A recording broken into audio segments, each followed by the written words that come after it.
The head of the African Union has said the takeover of Zimbabwe by the country's military seems like a coup. The army chiefs who seized the capital, including the presidential palace and the state broadcaster early on Wednesday, claimed they had not carried out a coup. President Robert Mugabe is believed to be under house arrest despite an army claim that he was safe. The Zimbabwean army said it took Mr. Mugabe and his wife Grace into custody, but there are unconfirmed and disputed reports that the First Lady has fled the country and may be in Namibia.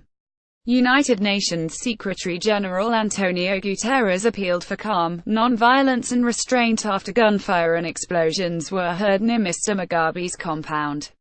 Armored vehicles blocked roads to the main government offices, parliament and the courts in central Harare, and the military said the action was aimed at targeting criminals.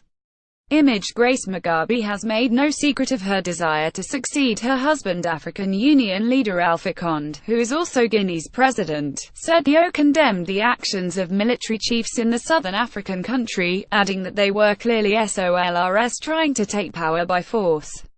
The African Union expresses its serious concern regarding the situation unfolding in Zimbabwe, he said, before demanding constitutional order be restored immediately, as he called on all stakeholders to show responsibility and restraint.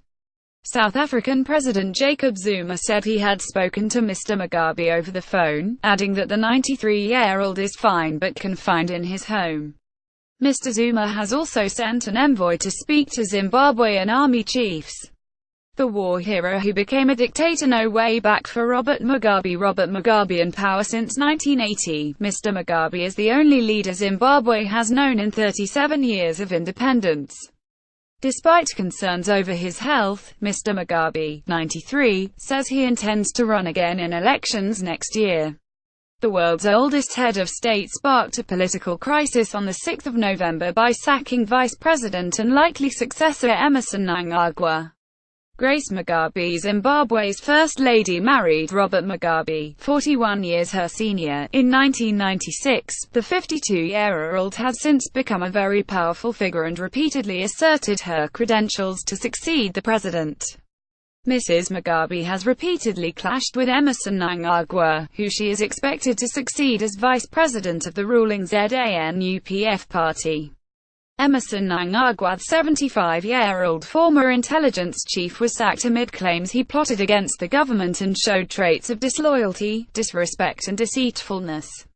After his dismissal, Mr. Mnangagwa fled to South Africa and called on ZANU-PF members to desert the president. Mr. Mnangagwa, whose nickname is the Crocodile, told Mr. Mugabe the party was not personal property for you and your wife to do as you please.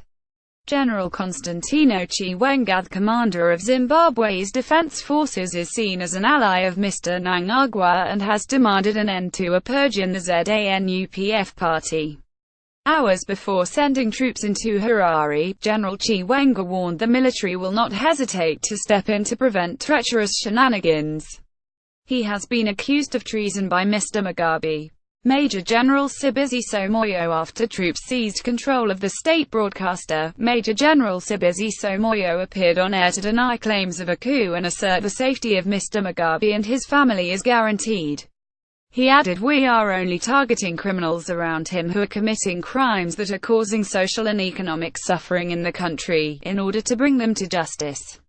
Morgan Tsvangirai, Zimbabwe's opposition leader, came close to unseating Mr. Mugabe in March 2002 and March 2008, but lost both elections amid claims of voter rigging and intimidation. In 2009, the longtime critic of Mr. Mugabe survived a car crash which killed his wife, a collision his party suggested was not a genuine accident. Commenting on news of Mr. Mnangagwa's dismissal, Mr. Tsvangirai claimed the president is determined to keep power by whatever means. Closed caption blasts could be heard in the capital as the military took control of a paramilitary police armory and government offices. The political crisis was sparked by Mr. Mugabe's sacking of vice president and likely successor Emmerson Mnangagwa last week. The 75-year-old former intelligence chief, whose ousting appeared to clear the way for Mrs. Mugabe to succeed her husband, was accused of plotting against the government. Following his dismissal, Mr. Mnangagwa fled to South Africa and called on members of ruling party ZANU-PF to desert the president. How Zimbabwe's economy has collapsed under Mugabe. Gucci Grace, who is Zimbabwe's First Lady. Sky Foreign Affairs editor Sam Kiley said there was an expectation that Robert Mugabe would give a televised address to the nation. The Zimbabweans are talking about a possible deal, possibly by Friday. There is a sense that Robert Mugabe might be prepared to either hand over or endorse the movement of the military at this stage, possibly by the end of the week. Video Zuma South Africa sending an envoy to Zimbabwe. At the same time, there is talk of the establishment of a transition government that would involve members of ZANU-PF, possibly Morgan Tsvangirai, the leader of the opposition, and the postponement or abolition of the December elections. Prime Minister Theresa May has urged for restraint on all sides and an avoidance of violence. Meanwhile, Foreign Secretary Boris Johnson called for proper, free and fair elections to prevent Zimbabwe transitioning from one unelected tyrant to another. He added, "We will do all we can, with our international partners, to ensure this provides a genuine opportunity for all Zimbabweans to decide their future."